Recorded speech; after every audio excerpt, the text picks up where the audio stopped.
Now we pass on to the next paper, popular stories in Puranas. You know, if we take this particular stand of what Vaidehi has projected, it is for the youth of the country. You see, today youth, they are questioning. Show me one important science element in Puranas, then I will accept Puranas. Why should I read Puranas? For that she has done more than justice. Another important aspect through which we have to concentrate in the modern days is children. We cannot leave behind children. You see, today's children are tomorrow's citizens. Therefore, taking children into account, the next paper will follow, that is stories, important stories from Puranas, which will give the value system of education for the future generation. In the ancient days, values were projected and protected, promulgated, popularized only through stories. ಆಗ ಅದಕ್ಕೆ ಕೇಳ್ತಾ ಇದ್ರು ಮಕ್ಕಳು, ಆಮೇಲೆ ಏನಾಯ್ತು ಅಂತ ಕತೆ ಕೇಳುವಾಗ. ಈಗಿನ ಕಾಲ ಇಮೇಲ್ ಏನಾಯ್ತು ಅಂತ ಕೇಳ್ತಾರೆ. ಮೇಲ್ ಹೊರಟಾಯ್ತು. ಈಗ ವಿ ಆರ್ ಇನ್ ಇಮೇಲ್ ಯುಗ. So the next paper would be stories from Puranas. You know the story of Dhruva, the story of Prahlada. Whom will not it attract? It simply makes us carry away to a different world altogether. Now may I now request Professor Sheila Kumari, who has come from Mysore, to deliver her talk on the popular stories in Puranas. You know, all the 18 Puranas have got so many stories. Due to paucity of time, she will be taking only some of the stories as representative. Over to Professor Sheila Kumari. Introduce her at all. Professor Sheila Kumari, of course she doesn't require any introduction, but only as a formality. She has been the professor and head of the Department of Sanskrit in Mahapuranas College, Mahapuranas Science College to be precise, Mysore. She has got various awards, gold medal, and she is awarded the best director for 3 dramas in inter-college drama competitions. She was the principal investigator of UGC sponsored research project entitled Managerial Skills in Kautilya's Arthashastra. She was a principal investigator for UGC sponsored major research project, a comparative study of the position of women in Kautilya's Arthashastra and Dharmashastra and its contemporary relevance. That's very, very important. Whatever we say that has to be related to 21st century, otherwise it becomes irrelevant and useless. She has also presented many papers in national and international seminars, and with this she has given lectures at important fora. She has been a resource person for various refresher course programs, and she has got the administrative ability. She has delivered talks in various important platforms. She has got number of publications to her credit. Kavya Lahari with S.R. Vijaya, and she has also done Stotra Deepti, translation of Shadakshari Deva's Sanskrit Stotras into Kannada. So she is a creative writer, she is a translator, she is an editor, she is a scholar, she is a teacher, all rolled into one. With these few words, may I now request Professor Sheila Kumari to highlight us on important stories from Puranas. Over to Professor Sheila Kumari. प्रथमतया विदुषां पुरतः वक्तुं किञ्चित् भीत्वा अहं प्रथमतः एव जलं पीत्वा अत्र वक्तुम् आगच्छामि. नमस्ते Saraswati. Sanskrit literature was initiated to place the people in the right path and avoiding them to do evil things. Vedas first stand in this aspect, which were composed by sages as the order. Order. Then came Shastras, which also ordered the people to move on right path. Though the intention was right and praiseworthy, the common people could not understand and act according to these strict rules. So later on, Puranas were written about practicing the same dharma through various kind of interesting stories. These ancient Hindu texts were utilizing various deities, primarily the divine trinity gods, Each gave prominence to a particular deity or vratas. Puranas includes the stories with the moral of destroying Dushta Shikshana, Shishta Rakshana. Vyasa, the author of the Mahabharata, is traditionally considered as the compiler of the Puranas. He scripted main Puranas and several Upa-Puranas. The date of the written text cannot be indicate the date of the origin of the Puranas because they existed in oral form before being written and they have modified in various modes up to 16th century.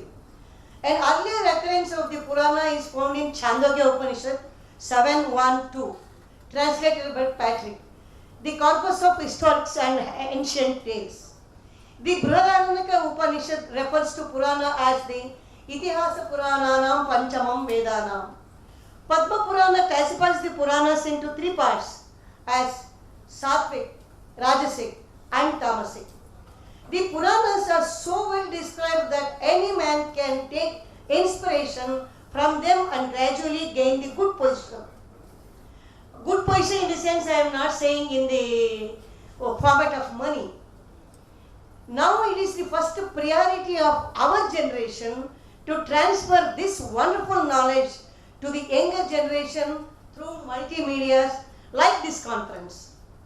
Bharatiya Vidya Bhavan is perpetually doing this sacred work from years together and ISKCON is also. It is highly appreciable by one and all. Of the Puranas, we all know that there are 18 Mahapuranas and I am taking only a few stories. You might all be very well trained or listened or practiced these stories. How many times I don't know. But I am repeating the stories. So here are only a few popular stories which boost moral ideas to younger generation.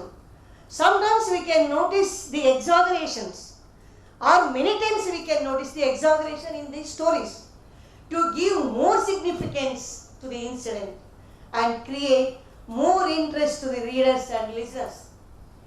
ಇದ್ದದ್ದನ್ನ ಇದ್ದ ಹಾಗೆ ಹೇಳಿದ್ರೆ ಯಾವತ್ತೂ ಎಲ್ಲೂ ಕೇಳಲಿಕ್ಕೆ ಹೇಳಲಿಕ್ಕೆ ಸ್ವಾರಸ್ಯ ಇರೋದಿಲ್ಲ. ಆದ್ದರಿಂದ ಇಂತಹ ಒಂದು ಎಕ್ಸಾಗರೇಷನ್ಸ್ನ ನಾವು ಪ್ರತಿಯೊಂದು ಕಥೆಯಲ್ಲಿ ಕಾಣಬಹುದು. ಧ್ರುವ ಇನ್ ವಿಷ್ಣು ಪುರಾಣ 1.6 and Bhagavata Purana, the story of Dhruva is described. King Uttarapada had two wives, Suniti and Suruchi, the sons Dhruva and Uttama. The king was under the control of younger wife. As we all know, once Dhruva desired to sit on his father's lap in Darbar as his brother did. But the younger queen prevented. The queen prevented the king and insulted Dhruva. And the king remained silent. Dhruva was badly hurt. He went to his mother, who said that only Vishnu could help him. The boy went to the forest where he met Saptarshis. They advised him he could sit on the top of the Supreme if he could worship Vishnu and please him. They gave him the Upadesha. Dhruva performed the dhyana of Vishnu with concentration for years together. As a single-legged Dhruva leaned to the left, they say that the entire earth too got tilted and vice versa. Rivers, oceans, mountains got disturbed. Indra, as usual, used all kinds of gimmicks to advise, tempt, frighten, subdue Dhruva, but for no one. Finally, Vishnu appeared before Dhruva. Dhruva asked Vishnu to reveal himself, which no Maharshi ever realized. We must understand this type of boon. We can never expect this type of boon when the God comes in front of us or whether we believe it or not. Then Vishnu granted Dhruva the vision of his Brihat Swarupa and bestowed to him the unique Dhruvasthanam. Vishnu assured that while Devas would have the longevity of only 4 yugas and a few manvantaras, Dhruva was granted existence of a full kalpa. He called Dhruva's mother also to occupy the position of a star near Dhruva, as she was the first to inspire Dhruva towards Vishnu. In Vishnu Purana, when Vishnu gave darshan to Dhruva, he asked her to grant any boon he aspired. But Dhruva, who was a child, requested the god to have the knowledge of Vishnu Stuti. Here, the strong walk of a child to the ultimate eternal truth inspires the end to work hard for the better result. We can notice that a seem to be a small incident can change the life of a person towards greater achievements. The role of the mothers and saptarshis show that a unique person can inspire the youth on good paths. Next one automatically, naturally comes to Harishchandra, son of Trishanku. He had a unique position for truthfulness. He ruled kingdom with honesty. But he had no offspring and prayed Varuna, who blessed the king with a son on the condition of offering the child to him in course of time. As and when Varuna reminded the king, as a Brahmana, the king kept on postponing. It's natural. Meanwhile, the sage Vishwamitra developed extreme jealousy. We must notice that Maharshi Vishwamitra, who has to be very polite and calm-minded, he felt extreme jealousy and hatred towards Harishchandra's Guru Maharshi Vasishta. Harishchandra's son Rohitasya learnt that the Varuna's condition that his father would have no sacrifice to him to the Deva sooner or later and fled away to forest. Varuna cursed Harishchandra to suffer dropsy since the latter could not fulfill the promise. Rohitasya desired to return to take the old kingship, but Indra appeared as an old sage and advised the boy not to return, lest Varuna would not leave him for a sacrifice, and suggested that he should better proceed to Tirthyatras to negate the sacrifice of Varuna. Vasishta arranged that another person would be sacrificed instead of Rohitasya and prayed Varuna to agree to this so that Harishchandra would be freed from the disease. Keeping in this view of his long-standing enmity with Vasishta, Vishwamitra decides to torment Harishchandra. Indirect way of targeting. He approached the king that he dreamt of Harishchandra's promise to donate the entire kingdom to him. The king was tricked to believe the sage's dream and went to Kaushi along with his wife and son, who had returned back after Tirthyatras since he was no longer required for human sacrifice. Vishwamitra tormented Harishchandra thereafter to defray an astronomical account by way of dakshina to be paid to him that he performed for the king in the past. His wife Chandramati and son Lohitaswa were sold in an auction to a household subsequently. He was employed as a bonded servant at a burial ground. His son was dead in a snake bite. His wife brought the dead body to the same burial ground. She had to sell her Mangala Sutra, which is referred to as the most sacred to the woman, and even had to tear off half of her sari to meet the expenses. Such were the extreme tests of the fate that Harishchandra put to all due to his determination to follow the consciousness that demanded. He finally succeeded as Lord Vishnu, Indra and Devas appeared, and as he and his wife stood firm in the test of bravery, they attained Vaikuntha. Rohitasya returned back to life and was made the king. In Markandeya Puranam 1, during the administration of Harishchandra, the kingdom was noteworthy because na durbhiksham, na cha vyadhihi, na kala maranam drunam, na dharma ruchayaha pauras, tasmin shasati parthive 7:2. There are some changes which resemble the current version in this story. Here, there is no story as narrated about the birth of the prince. As per the order of Vishwamitra, the king went with his wife here by name Shaibai and his son. The moral behind the story is really appreciable. One who follows the truth and virtues, those of us a lot for time being and dedicates his everything, will win in his testing paths and became role model to others from ancient time till today and alive in the minds of people for tomorrow also. We can turn the other side of the person, virtues, as Nahusha. We all know that Nahusha in Vishnu Purana was in the lineage of Pururava, had the distinction of performing 99 Ashwamedha yagas, and only one yaga was remained to become Indra. Meanwhile, there was a temporary vacancy of Indratva since Indra fled away since he killed with Vrutrasura with the help of Vajrayudha. Vrutrasura, who was a Brahmin by birth and Brahmahatya sin cursed, chased Indra. Brahma thus appointed inevitably Nahusha as a temporary Indra.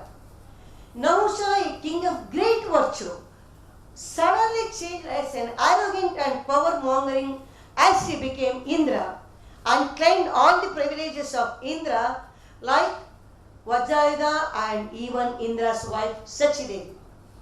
He insisted that Sachidevi should be his queen, but she rejects him.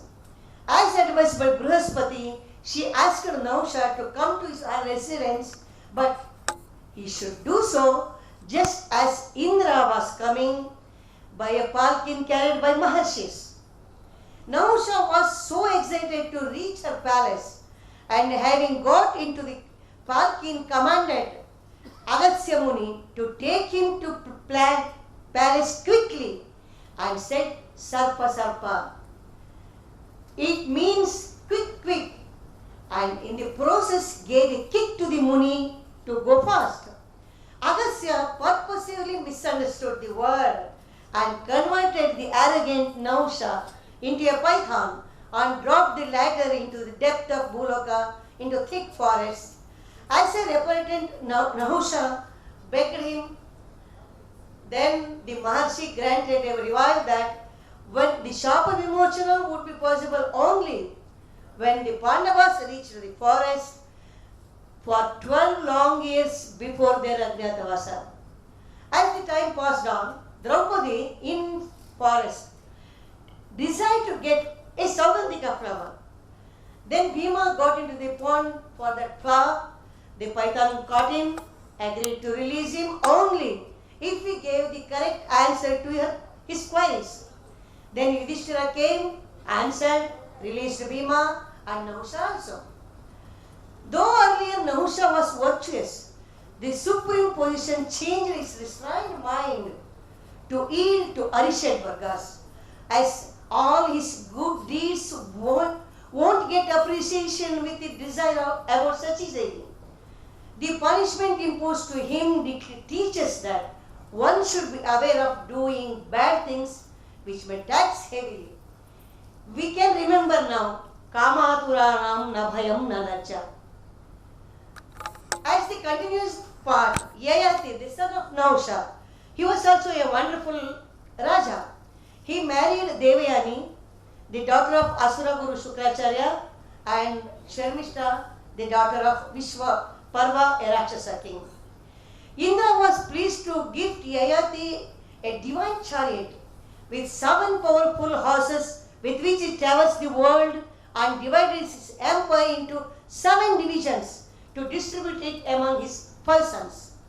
A Maharshi then gave a boon, I don't know if it's a boon or whatever it may be, that if any one of his sons could agree to exchange their youth to his old age, he could secure a fresh youthness.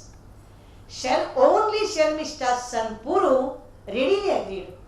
Yayati, without any hesitation, took over Puru's youth and enjoyed himself, earthly pleasures for a long period, but finally returned discovering that this enjoyment is endless, like Agni in a Homakunda, assuming larger and larger proportion as long as ghee is serving and serving.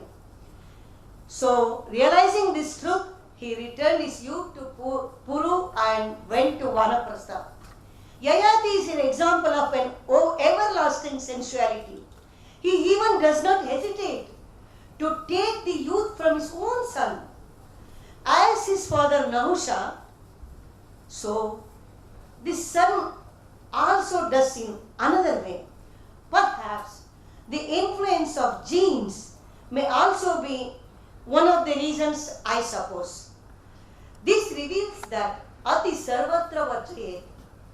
Then comes Hiranyakashipu. In Padma Mahapuranam, Uttarakanda 7, 265 chapter, a strong asura named Hiranyakashipu reached Medagiri and did tapasya for 1,000 deva years and pleased Shiva. He got the very exhaustive boon of victory, as we know all very well, and there is no need for repetition. So, he had declared that he should be worshipped in temples and yajnas be performed in his name after this boon. His wife was Kalyani, daughter of King Uttanapada, and son named Prahlada. The boy went to Gurukula where the glories of Danavas were taught. But Prahlada was a Vaishnava with supreme dedication to Vishnu. When he returned from Gurukula to his father, he stunned the latter when he affirmed that Vishnu was the unique driving force of universal existence, the eternal, all-pervading, omnipotent and omniscient. Hiranyakashipu was in great rage naturally because his own son was praising his opponent Vishnu, who killed his brother Hiranyaksha. He was about to kill the boy's guru. Prahlada confirmed that his guru tried his best to divert him from Vishnu to his own father, but failed, and thus the guru was spared. Hiranyakashipu tried to convince Prahlada as Kim Vatsya, Tvam Brahmasyevam Mithya Vakye Vijanmanaha Ko Vishnuhu Kintu Tadrupam Kutrasau Samsito Harihi Ahameveshwaro Loke Trailokyadipatir Mataha Mame Varchaya Govindam Tyaja Shatrum Durasaram. He also gives another chance to Prahlada. Atma Shankaram Devam Rudram Lokagurum Prabhum Archayasva Suradhyaksham Sarvaishwarya Pradam Shivam. Here we have to notice that Shiva, who gave boon to Hiranyakashipu, had taken the second option after the boon. Hiranyakashipu utilized the Samadhana, Veda and even Danda, but Prahlada continued to extol the virtues of Vishnu. After, as though there were earth and quakes and storms, there emerged the most powerful Narasimha when Hiranyakashipu asked to show the Bhagavan. Roaring in a manner that whole world trembled, he lifted the Danava on his thighs and tore him into pieces with sharpened knives and hefty hands. Swatsange sthapayitva cha dadarshasau mukham harehe Vishnu nindakadam papam tatha Vaishnava dveshajam Nrusimha sparshanadena nirbhasmi bhutam abhuttada atha daityeshwaram asau mahatgatram drukesari nakhai vidarayamasa tikshnai vajranibhaihi yat ghanaihi sa nirmalatma. They say Daityendraha Pashyan Sakshan Mukham Harete. Here, his own sins, his all sins destroyed, sins, he saw Vishnu at the moment of death and got death at the lap of Vishnu. But in Padma Mahapuranam, Srishtikanda 442, though Hiranyakashipu gets the same goal, there is no description of conflict between the father and son. Vishnu himself comes to the court of Hiranyakashipu in the form of Narasimha and kills him. Then the Devas prized Narasimha as Param Shariram Paramam Cha Brahma, Param Cha Yogam Paramam Cha Vani, Param Rahasyam Paramam Gatim Cha, Tvamahuragyam Paramam Puranam. Though Prahlada was born as an Asura, he controlled Asuratva and following virtues and got the blessings of Vishnu. Agrena tapasa kaschit suratvam labate vai Vasudevam samarodhya Prahlada surapujita. And then comes Devi Sita's story. I don't want to explain this, as all we know her sacrifice and Agni Kunda Katha and the significance of Shivaratri, as the another scholar explained that. And I come to the last part. Okay, and finally we have to conclude that the God will accept our prayers, good works, whether we are doing it intentionally or non-intentionally, as Shivaratri Mahatma and Bedana Kannappa's incidents. And Satyameva Jayate, Satyam Vada Dharmam Chara. These are all the keywords here. Thus, the stories of various Puranas have the capacity to change the daily life of the reader or listener towards the Bhakti, Jnana, Kriya Margas, moting towards Moksha Patha. Along with these, the nation will be prospered, one, as the younger generation will follow the models of all youths. And for 2 minutes or 3 minutes, I don't know how much time I take. Can I speak in Kannada? Yes. I wanted to tell the summary of the stories that I selected voluntarily. ಯಾಕೆ ಅಂತ ಹೇಳಿದ್ರೆ, ಮೊದಲನೇದಾಗಿ ಧ್ರುವ ಕಥೆಯನ್ನು ತಗೊಳ್ಳೋಣ. ಧ್ರುವ ಒಬ್ಬ ಸಾಮಾನ್ಯ ಹುಡುಗ. ಅವನು ಅಸಾಮಾನ್ಯ ಹೇಗಾದ? ಸರಿಯಾದ ಗೈಡೆನ್ಸ್ ಸರಿಯಾದ ಸಮಯದಲ್ಲಿ ಸಿಕ್ಕಿದ್ರಿಂದ ಅದನ್ನು ಫಾಲೋ ಮಾಡಬೇಕು ಅಂತ ಹೇಳುವಂಥ ಆಕಾಂಕ್ಷೆ ಅವನಿಗಿದ್ದರಿಂದ, ಒಳ್ಳೆಯ ಗುರು ಸಿಕ್ಕಿದ್ರಿಂದ, ಒಳ್ಳೆಯ ಮಾರ್ಗದರ್ಶನ ಸಿಕ್ಕಿದ್ರಿಂದ. ನಮ್ಮಲ್ಲಿ ಈಗ ಇಂದಿನ ಜನರೇಷನ್, ನಾವು ಈಗಿನ ಜನರೇಷನ್ಗೆ ಪಾಸ್ ಆನ್ ಮಾಡಬೇಕಾಗಿರೋಂಥ ಇಂತಹ ಧ್ರುವನ ಮಾಡೆಲ್ ಈಗ ನಮ್ಮ ಯಾವ ಟೆಕ್ಸ್ಟ್ ಬುಕ್ನಲ್ಲಿ ಇದೆ ಅಂತ ನಾವು ಗಮನಿಸಬೇಕಾಗಿದೆ. ನಾವು ನಮ್ಮ ಸಿಲೆಬಸ್ ಫಿಸಿಕ್ಸ್, ಕೆಮಿಸ್ಟ್ರಿ, ಮ್ಯಾಥಮೆಟಿಕ್ಸ್ ಮುಗಿಸುವ ಧಾವಂತದಲ್ಲಿ ಇರ್ತೀವಿ, ಸೆಮಿಸ್ಟರ್ ಮುಗಿಸೋ ಧಾವಂತದಲ್ಲಿ ಇರ್ತೀವಿ. ನಮಗೆ ಯಾರಿಗೂ ಈಗ ಮಾರಲ್ ಕ್ಲಾಸ್ ಅಂತಕ್ಕಂಥದ್ದು ಇಲ್ಲ. ನನಗೆ ಗೊತ್ತಿರುವ ಮಟ್ಟಿಗೆ moral class is A must for all the classes starting from KG to PG. Yes, that's one part. I took Harishchandra.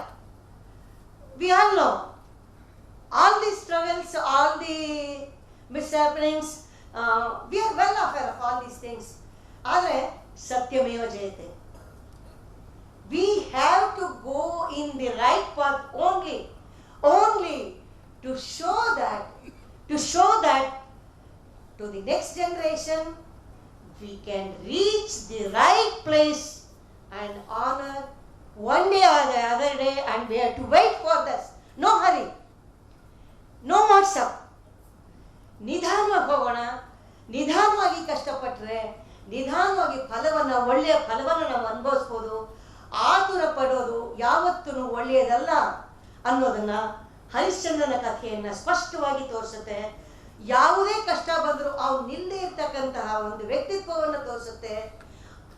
ಅದರ ಜೊತೆಗೇನೆ ಇದು ಹೇಳೋದು ನನ್ನ ಉದ್ದಟತನ ಅನಿಸುತ್ತೆ, ಆದರೂ ಹೇಳ್ತೀನಿ, ನಮಗೆ ಸಂಯಮ ಅಂತಕ್ಕಂಥದ್ದನ್ನು ಇರಬೇಕು. ವಸಿಷ್ಠನ ಮೇಲಿನ ಕೋಪವನ್ನು ತೀರಿಸಿಕೊಳ್ಳಿಕ್ಕೆ ನಾವು ಮತ್ತೊಬ್ಬ ವ್ಯಕ್ತಿಯನ್ನ ನಾವು ಬಲಿಪಶುವನ್ನಾಗಿ ಮಾಡಬಾರ್ದು.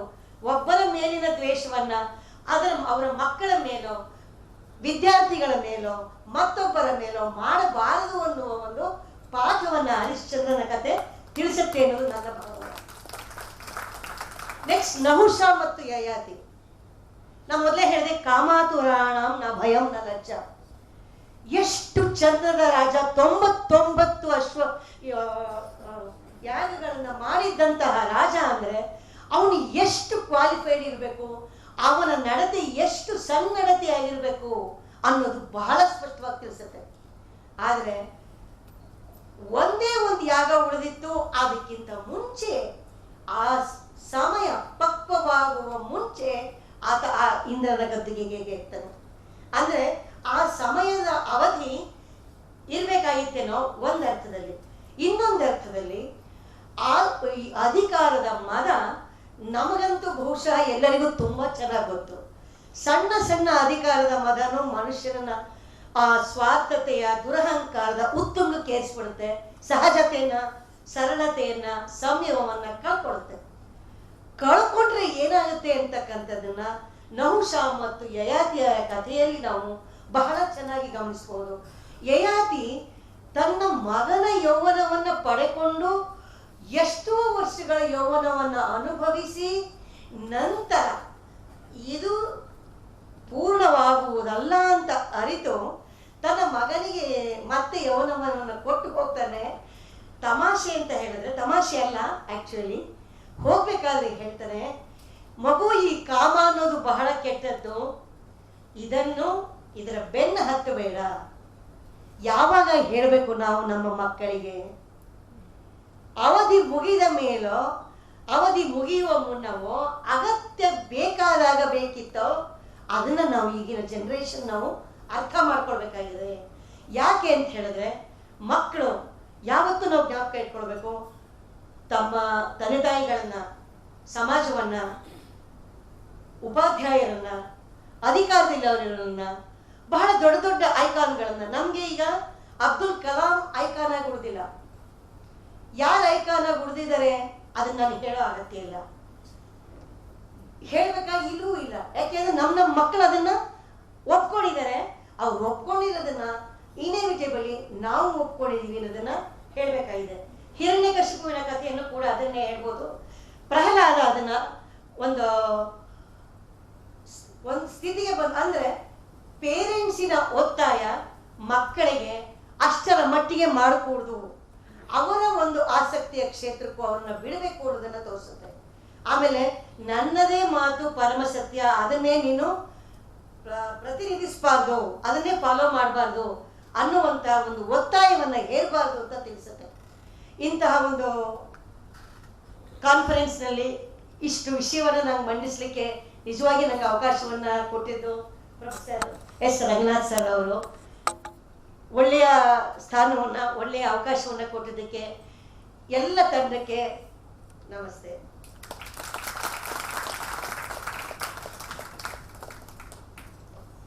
Thank you very much, madam, for throwing light on the important stories occurring in various Puranas and how they inculcate the value system. In keeping with what Dr. S. Radhakrishnan, the former president of our country and the great statesman, has pointed out in Indian Philosophy, Volume 2, page 442, paragraph 3, until and unless India has value-oriented, there is no future for this country. It's better to follow one value in life than to talk about 100 values. This is what Radhakrishnan has pointed out. And value-oriented society, how it has to be brought out, has been nicely brought out by Professor Sheila Kumari, starting from the story of Dhruva. We have the famous mantra, Dhruvante Raja Varuno Dhruvam Devo Brahaspatihi. So from that time onwards, the concept of Dhruva is an ideal for every child in our country. She very significantly said, a small incident can change the role of a person. What a fine statement, you see.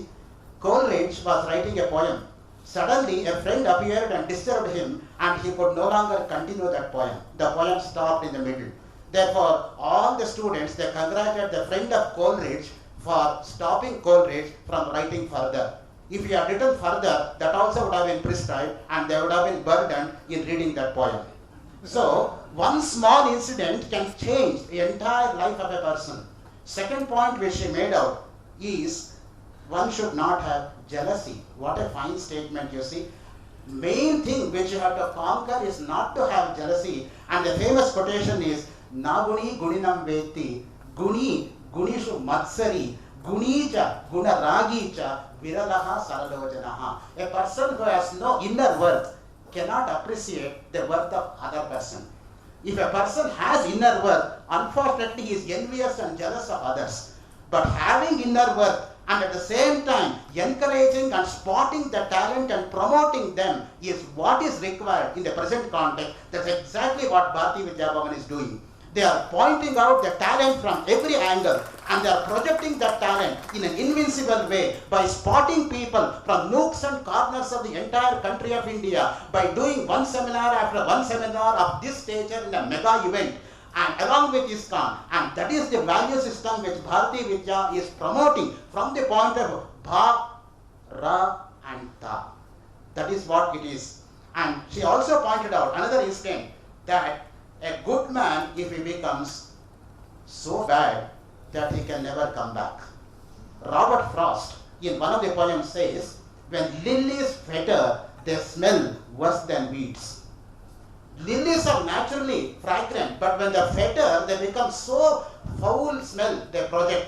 Therefore, if you leave a pendulum from LHS to it goes to RHS and no stopping in the middle, in Telugu, wife is called pendlamu. If the pendlamu starts talking, God only should save. Until and unless she stops, she won't.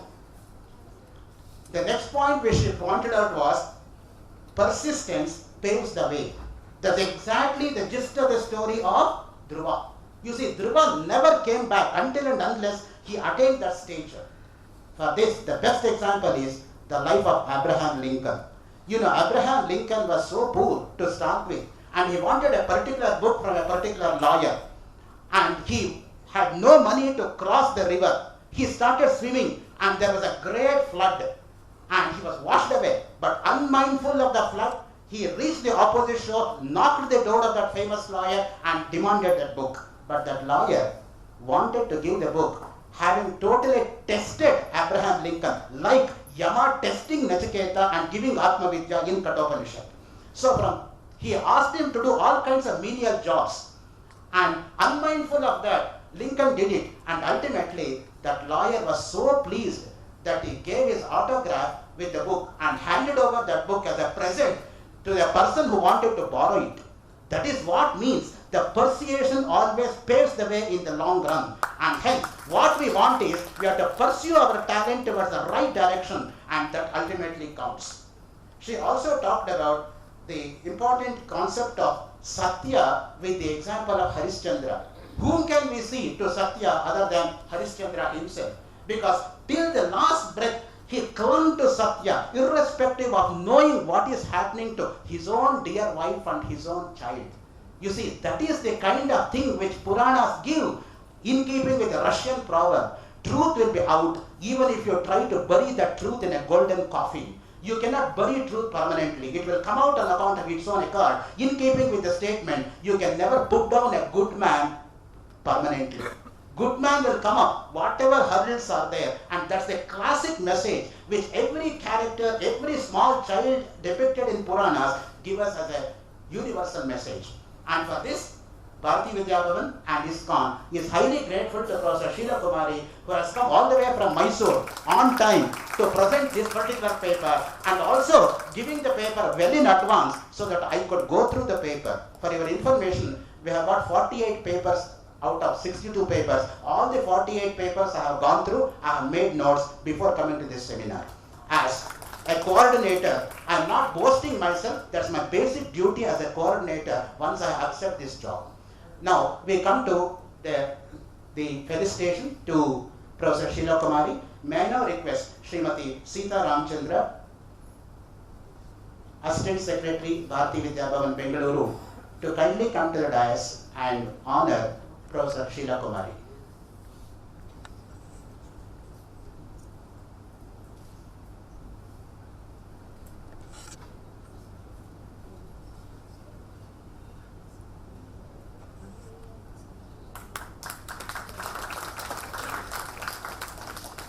We thank you, madam, for coming all the way from Mysore on time and not waiting for your morning train, which usually comes late to Bangalore.